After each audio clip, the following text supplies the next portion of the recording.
ಶಿರಾ ತಾಲೂಕಿನ ಶಿವನಯ್ಯನಪಾಳ್ಯ ಮಾರ್ಗದಲ್ಲಿ ಡಿಕ್ಸೆಲರ್ ಎನರ್ಜಿ ಸಂಸ್ಥೆ 11 ಕೆವಿ ಸೋಲಾರ್ ವಿದ್ಯುತ್ ಕೇಬಲ್ ಅಳವಡಿಸುತ್ತಿರುವ ಹಿನ್ನೆಲೆ ನಿಗದಿತ ಆಳದಲ್ಲಿ ಕೇಬಲ್ ಅಳವಡಿಸದೆ ಕೇವಲ 1.5 ಅಡಿ ಆಳದಲ್ಲಿ ಕಾಮಗಾರಿ ನಡೆಸ್ತಾ ಇರುವುದಾಗಿ ಗ್ರಾಮಸ್ಥರು ಆಕ್ಷೇಪ ವ್ಯಕ್ತಪಡಿಸಿದರು.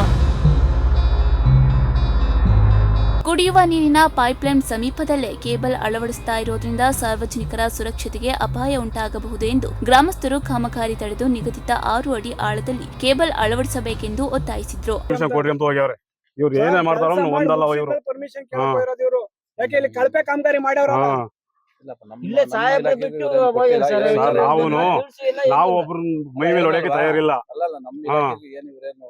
ಬಂದು ನಮಗ್ ತೋರಿಸಿ ಎಸ್ಟಿಮೇಟ್ ಮಾಡಿಲ್ಲ. ನಮಗೂ ಹೊಸ್ತಿದು, ನಿಮಗಿನ ನಾವು ಹೊಸಬರಾದ್ವಿ. ಕೆಬಿ ಆಗಿರೋದ್ರಿಂದ ನಮ್ಗೆ ರೈತರಿಗೆ ಉಪಯೋಗ, ಇದರಿಂದ ಅನಾನುಕೂಲ ಆಗ್ತೈತೆ ರೈತರಿಗೇನೆ.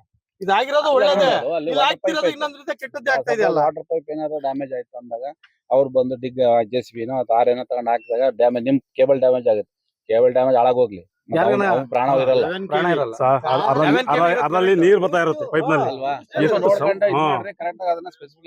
ಒಳ್ಳೇದ್ ಮಾಡಿ ಒಂದ್ ಕೆಟ್ಟದ್ ಮಾಡಿದ್ರೆ ಅವ್ರು ಇದ್ ಮಾಡ್ಬೇಕಾದ್ರೆ ನಾವು ಅದನ್ನ ಕೆಲಸ ಮುಂದುವರ್ಸೋದು ತಪ್ಪು.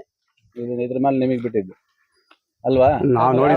ಇನ್ನು ಸ್ಥಳಕ್ಕೆ ಭೇಟಿ ನೀಡಿದ ಶಿರಾ ಗ್ರಾಮಾಂತರ ಬೆಸ್ಕಾಂ ಎಇಇ ತಿಮ್ಮರಾಜು ನಿಗದಿತ ನಿಯಮದಂತೆ 6 ಅಡಿ ಆಳದಲ್ಲೇ ಕೇಬಲ್ ಅಳವಡಿಸಿದರೆ ಮಾತ್ರ ಕಾಮಗಾರಿ ಮುಂದುವರಿಸಬೇಕು, ಇಲ್ಲದಿದ್ದರೆ ತಕ್ಷಣ ಸ್ಥಗಿತಗೊಳಿಸಬೇಕು ಎಂದು ಸೋಲಾರ್ ಕಂಪನಿ ಅಧಿಕಾರಿಗಳಿಗೆ ಎಚ್ಚರಿಕೆಯನ್ನ ನೀಡಿದ್ರು. ಇಸ್ಲಾಂ ಪ್ರಗತಿ ಟಿವಿ ಶಿರಾ.